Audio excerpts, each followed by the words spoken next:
Welcome to the Strong Kind Book Club review. I'm Dave. Last month's book was Every Tool's a Hammer by Adam Savage. I didn't realize that Adam Savage was one of the co-hosts of Mythbusters when I picked out this book. I actually recognized his name, but I didn't put two and two together.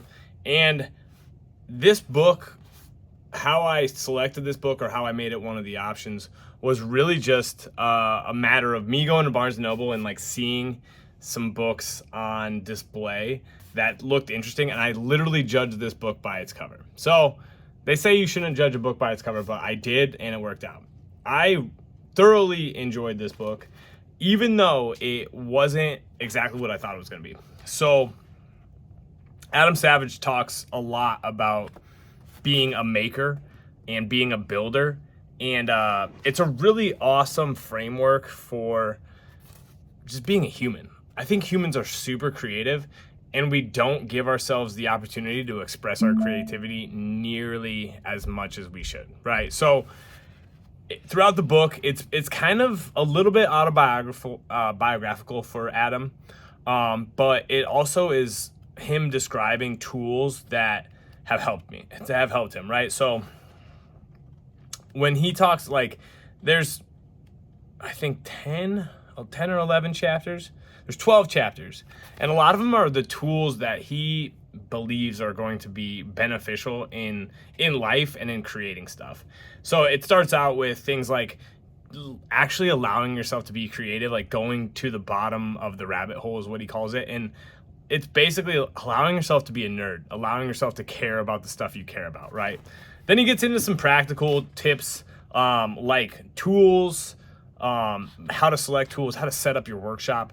He talks about lists and making lists and the importance of making lists and the importance of constantly making lists, which is something like we kind of make one list, and then we don't complete it, and then we say, oh, that didn't work. And really he's like, no, you just make lists constantly, and you reiterate, right?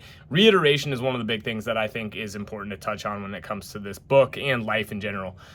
A lot of us, myself included, get stuck in the idea that, oh, it didn't work the first time, didn't work the second time, didn't work the third time. Okay, it's not gonna work. And the reality is, things take a lot of tries for us to get good at things. That's just kind of the nature of the beast, right? So it's okay to reiterate, and it's really about what you're learning along the way, right? He also talks about then actually check boxes along with your list. So did you complete the task, and then creating virtuous cycles.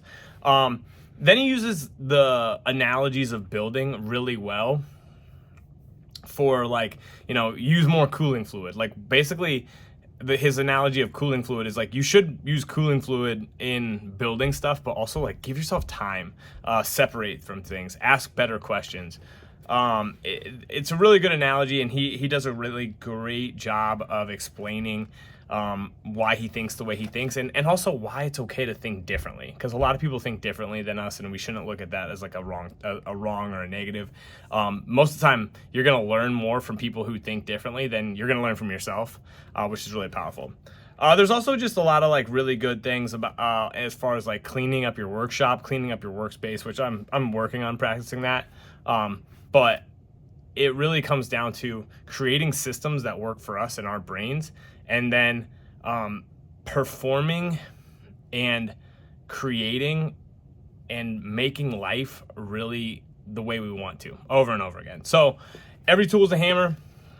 My only real critiques is it gets kind of nerdy at points, but I almost really enjoyed that. It is a fun read if you're at all into the creative process, into the building process, but even just interested in how other people think. This book is really fun. It was a great book. I'm glad I picked it out. I'm glad people voted for it, and I think you should go check it out. So if you read it, let me know what you thought in the comments. Subscribe to this channel, pass it on. Let's read more books and get smarter and have more enjoyment of life. Peace.